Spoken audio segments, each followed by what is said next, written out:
Buonasera e benvenuti al TG Sicilia, le principali notizie di questa edizione. Giovanni Barreca è capace di intendere e di volere, lo ha sancito la Corte di Cassazione respingendo l'ultimo ricorso del suo difensore. Il muratore è reo confesso di aver sterminato la sua famiglia in preda a un delirio mistico ad Altavilla Milicia, andrà in carcere. Ridotta in schiavitù per anni, umiliata e maltrattata, è la triste storia di una donna disabile psichica di Partinico. Responsabili i genitori e il fratello che sono stati arrestati. Vandali e ladri nel quartiere Borgo Nuovo a Palermo, profanazione nella chiesa di San Paolo Apostolo, portati via il calice e le ostie consacrate. Il parroco in lacrime, hanno violentato la nostra chiesa. Si allunga la lista di pazienti che hanno ricevuto o devono ancora ricevere l'esito degli esami istiologici dall'ASP di Trapani. Avevamo chiesto aiuto anche all'assessorata alla salute, la denuncia dei familiari di un paziente di Partinico morto prima di ricevere il referto. Un arsenale in una vecchia rimessa del quartiere di San Cristoforo a Catania. Rinvenute armi clandestine e da guerra. Arrestato dai carabinieri un incensurato di 54 anni.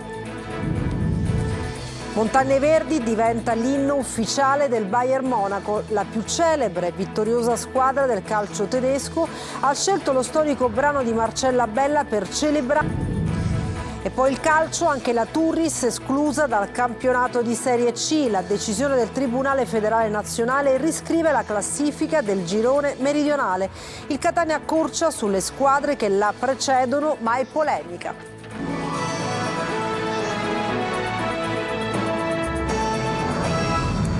Bentrovati dunque Giovanni Barreca, il muratore che avrebbe compiuto la strage di Altavilla uccidendo la moglie e 2 dei 3 figli nell'ambito di un esorcismo durato giorni nella villetta di famiglia di Altavilla, è capace di intendere e di volere, lo ha sancito la Corte di Cassazione respingendo l'ultimo ricorso del suo difensore.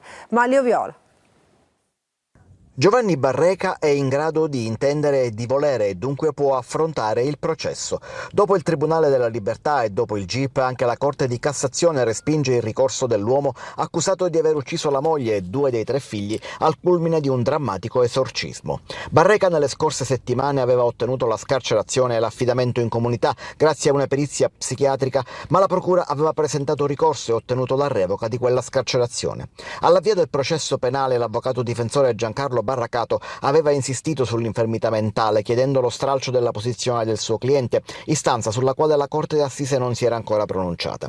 Dopo la decisione della Cassazione, Barreca resta in carcere e dovrà con tutta probabilità affrontare il processo insieme agli altri. Oltre a lui sono accusati di quella strage la coppia di Santoni, Sabrina Fina e Massimo Carandente. In un altro processo davanti al Tribunale dei Minori è già stata condannata a 12 anni e 8 mesi l'unica figlia superstite, 17enne all'epoca dei fatti e oggi 18enne, che ha confessato di aver preso parte ai delitti. La strage è avvenuta un anno fa nella villetta di Altavilla Milicia della famiglia Barreca, dove insieme alla figlia maggiorenne e a 2 Santoni, secondo l'accusa, Giovanni avrebbe ucciso prima la moglie Antonella Salamone e poi i 2 figli, cominciando dal più piccolo Emanuel di 5 anni, per completare la strage con l'uccisione di Kevin appena 16enne. Il prossimo 3 aprile è fissata la nuova udienza del processo davanti alla seconda Corte d'Assise di Termini. E il GIP di Palermo ha rinviato a giudizio per peculato e concorso in truffa aggravata il deputato regionale Gianfranco Miccichè. Con l'Audi avrebbe ospitato i familiari e secondo l'accusa l'auto sarebbe servita anche per portare cocaina al politico. Il GUP ha condannato a 2 anni e 2 mesi Maurizio Messina, dipendente dell'ARS che faceva da autista al parlamentare.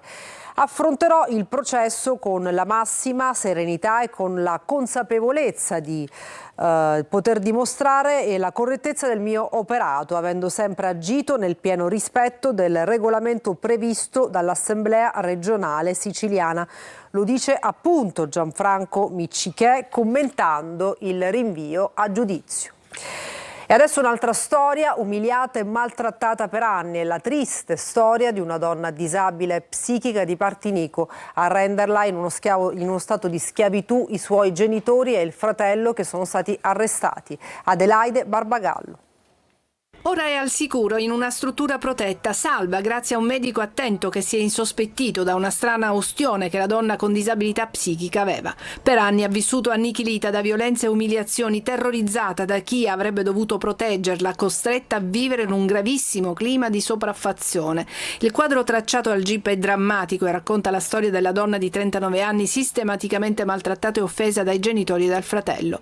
Una vicenda andata avanti per anni, accaduta a Partinico, un paese della provincia di Palermo, scoperta dai carabinieri grazie alle segnalazioni dei servizi sociali e del medico di base della famiglia. Per lei è finito un incubo, mentre la madre, il padre e il fratello della vittima sono stati arrestati su ordine del GIP, che nell'ordinanza di custodia cautelare parla di vessazioni di tipo psicologico e morale, con minacce anche di morte e di violenza fisica, percosse anche con il bastone, schiaffi. Tutto questo avveniva quotidianamente. Scattata l'inchiesta, i carabinieri, su delega della procura, hanno riempito la casa di microspie. Terribili le registrazioni.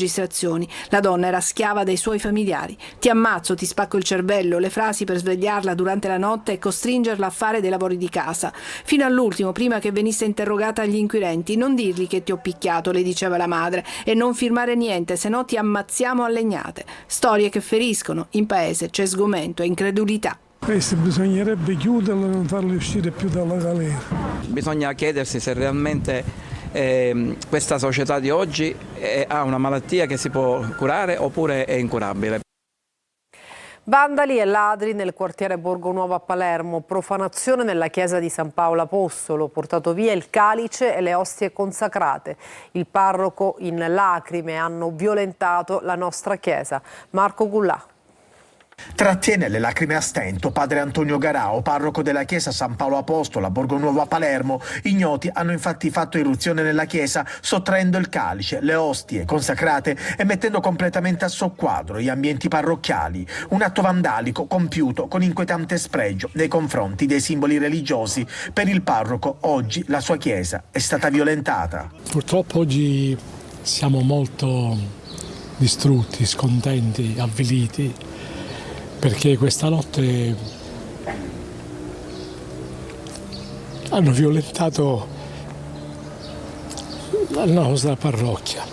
Sono saliti, hanno rotto un vetro, sono saliti nella chiesa, hanno rubato l'Eucaristia con 2 epissidi e poi sono scesi giù, hanno distrutto tutto. In sacrestia avevamo i vasi sacri che tenevamo in un armadio, sono rubati calici, pissidi, non abbiamo più niente. Ma i furti hanno interessato anche la sede della quinta circoscrizione a Largo Pozzillo, sempre nel quartiere Borgo Nuovo. Dopo una serie di irruzioni nelle scuole del quartiere, i ladri ancora la scorsa notte sono entrati e hanno danneggiato e rubato oggetti e documenti. Danneggiate anche le porte e rubata la macchinetta del caffè, oltre a diversi oggetti e materiale di cancelleria.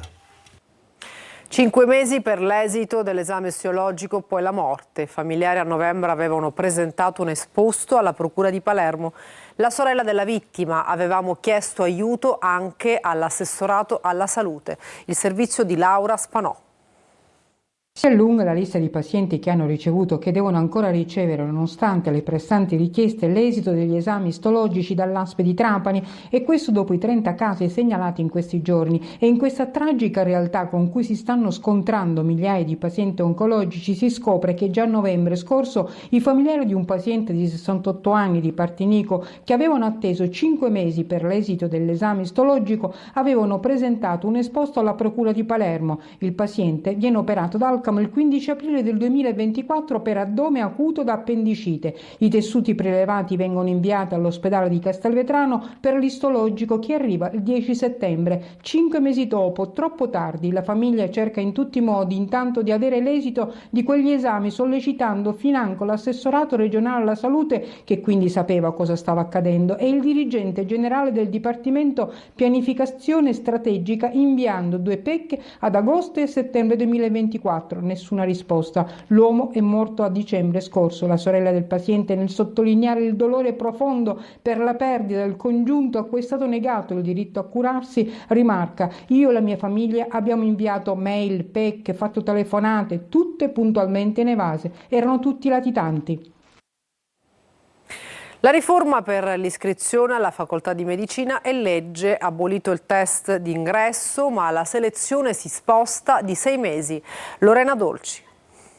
Stop ai test di accesso e addio al vecchio numero chiuso all'ingresso, ma non è un liberi tutti, perché la selezione è solo rimandata di 6 mesi. E invece che sui test con le crocette si baserà sui voti, un semestre di fuoco per gli studenti che farà da filtro. Ma cosa prevede la nuova legge che si ispira al modello francese? L'immatricolazione al primo anno di medicina, odontoiatria e veterinaria sarà libera, senza quei test di cultura generale, una sorta di roulette russa con alla base una formazione costosissima. Per poter proseguire negli studi però, ed è questa la novità, sarà necessario ottenere un punteggio in una graduatoria nazionale formata sulla base degli esami dati nel primo semestre. La ministra Anna Maria Bernini parla di rivoluzione copernicana e promette di attuarla già dal prossimo anno, ma in attesa dei decreti attuativi, rettori e direttori di dipartimento non nascondono le loro preoccupazioni. È ovvio che a livello nazionale non sarà possibile né a livello locale accogliere 60.000 studenti al primo anno in presenza, quindi si dovrà passare a una modalità di didattica mista o con una modalità di didattica online, perché è impossibile avere un numero di aule sufficiente per accogliere al primo anno. Su Catania si stimano circa 2.500-3.000 studenti. Chi non riuscirà a entrare potrà continuare il secondo semestre frequentando un corso scelto tra quelli di area scientifica, senza perdere l'anno. Il problema è di cosa fare, come andare ad allocare tutti quegli studenti che dopo i primi 6 mesi di studio comunque non entreranno a medicina. La novità riguarda gli atenei statali. I privati stanno già organizzando i tradizionali test di accesso per il prossimo anno accademico.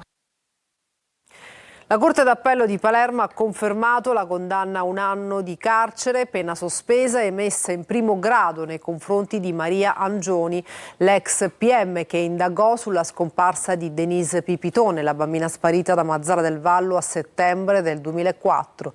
L'ex magistrato era imputata di false informazioni al pubblico ministero. Munizioni e armi in un garage di San Cristoforo, arrestato dai carabinieri un incensurato catanese di 54 anni. Emanuela Corsi. Nascondeva un piccolo arsenale in una vecchia rimessa del quartiere San Cristoforo. Un incensurato catanese di 54 anni è stato arrestato dai carabinieri per detenzione di armi clandestine, di armi tipo guerra e alterazione di armi. L'uomo, residente a Vaccarizzo, spesso veniva visto aggirarsi nel popoloso rione catanese ed entrare all'interno di un vecchio garage in condizioni fatiscenti, dove stava anche per ore. Durante un controllo il 54enne ha negato di avere in uso quel deposito, ignaro che fosse seguito da giorni. I militari così hanno deciso di entrare e perquisire la rimessa. In un borsone nascosto su un soppalco hanno trovato 3 carabine tipo guerra e una pistola a salve modificata nella canna e nel tamburo, oltre a 7 proiettili calibro 7,65. Tutte armi clandestine, presumibilmente destinate alla criminalità. Il 54enne è stato arrestato mentre le armi e le munizioni sequestrate sono state inviate al RIS di Messina per le ulteriori indagini. E rimaniamo a Catania per fronteggiare il caos di via Santa Sofia che abbiamo documentato ieri. Il rimedio ci sarebbe, basta prendere i mezzi pubblici e utilizzare un mega parcheggio gratuito. Abbiamo provato anche noi, in pochi minuti e senza stress siamo arrivati al Policlinico. Tonino De Mana. La risposta al caos di via Santa Sofia si trova in casa ed è di facile soluzione. Basta utilizzare i mezzi pubblici e soprattutto sfruttare il vicino parcheggio gratuito di Santa Sofia.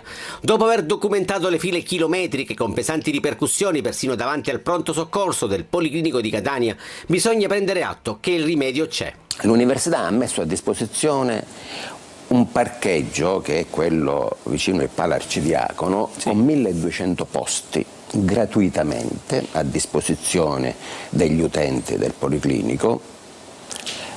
La società dei trasporti catanesi ha messo a disposizione una navetta ogni 20 minuti. Prendiamo al volo l'occasione e la navetta per mostrarvi l'utilità del servizio con partenza dal parcheggio di Santa Sofia, oltre 1000 posti, ed arrivo al terminal metro di Milo. 11 minuti il percorso totale da capolinea a capolinea e poco meno di 5 dal pronto soccorso del Policlinico al parcheggio di Santa Sofia, distante esattamente 720 metri che poi si potrebbero percorrere anche a piedi. Molti catanesi rimangono imbottigliati nel traffico e evidentemente non conoscono questo servizio. Eh sì, evidentemente dovrebbe essere forse più pubblicizzato, anche perché è assolutamente importante per la città. Perché non prenderlo? super utile e super efficiente. Metro Shuttle, che ad esempio può comunque aiutare noi studenti a muoverci, orari molto flessibili. Unica nota stonata le condizioni di degrado del parcheggio, dove la vegetazione incolta ricopre ogni cosa e dove registriamo gli immancabili cumuli di spazzatura, segno evidente che gli incivili arrivano fin qui, loro sì che conoscono il parcheggio di Santa Sofia. Una nuova cartolina per Messina sarà quella della rigenerazione urbana, che sarà avviata in 9 diverse aree tra spazi abbandonati e villette da riqualificare grazie a un finanziamento da 7,5 milioni. Francesco Triolo. Dall'abbandono alla riqualificazione, 9 piazze messinesi torneranno a nuova vita per creare spazi aggregativi e sociali, da nord a sud, da Torrefaro a Santa Margherita, passando per le periferie ed i villaggi collinari. Un importante progetto di rigenerazione urbana finanziato con 7.525.000 euro, che porterà nuova vita a pezzi di città su cui investire a livello architettonico e sociale. Saranno 9 gli interventi di riqualificazione delle aree abbandonate inserite nel progetto Messina Città accessibile ed inclusiva. Ridare territorio al territorio non è uno spot, ma è quello che stiamo facendo, ma non perché ci stiamo pensando oggi, ma perché l'abbiamo programmato, e con i tempi molto spesso un po' lenti rispetto alla volontà di realizzare le opere abbiamo lanciato oggi gli interventi su 9 piazze. L'obiettivo è quello di uno sviluppo economico, sociale ed ambientale che passa anche per la rivisitazione di alcune aree in termini di verde pubblico, percorsi pedonali e aree di aggregazione. Nuovi spazi verranno creati ad esempio a Castanea, altri a Pistulina. In centro verrà recuperata una piazzetta abbandonata in via Santa Marta. Questo è un ambizioso progetto di rigenerazione urbana volto a riqualificare quelle aree dimenticate, o comunque quelle aree che hanno necessità assolutamente di essere rimesse in vita, quindi con i nuovi arredi urbani, con il verde pubblico rivitalizzato anche lui. Montagne Verdi diventa l'inno ufficiale del Bayern Monaco, la più celebre e vincente squadra del calcio tedesco. Ha scelto melodia e ritornello della storica hit di Marcella Bella per celebrare i suoi 125 anni di storia. Eva Spampinato.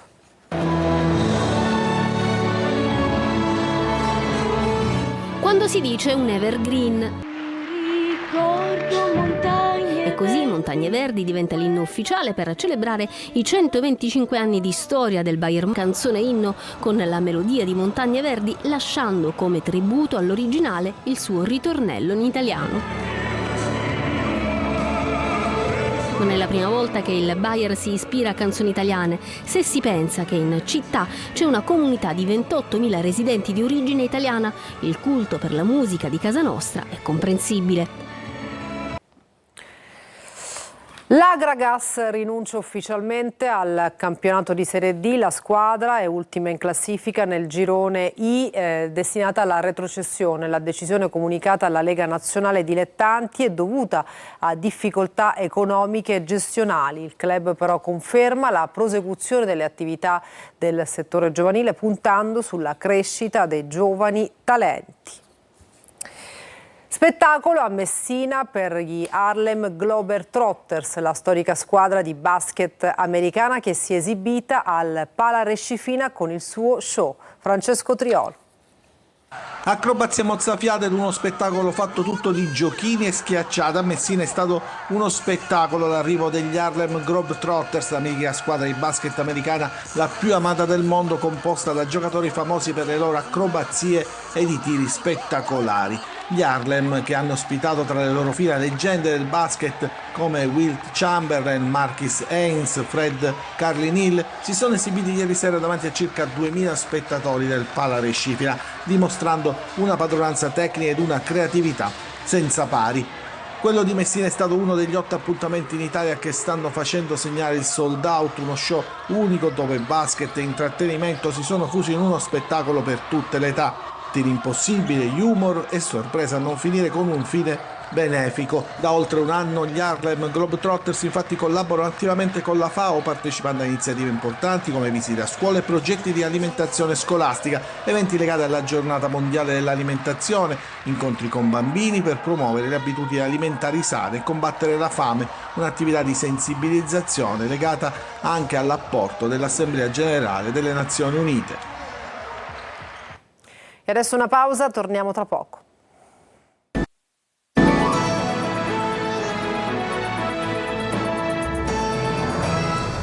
Bentornati al TG Sicilia, si riscrive nuovamente la classifica del campionato di Serie C. Il Tribunale federale ha escluso anche la Turris. Il Catania accorcia sulle squadre che la precedono, ma scoppia la polemica e ad alimentarla è il presidente del Trapani Valerio Antonini. Il servizio di Francesco Triolo.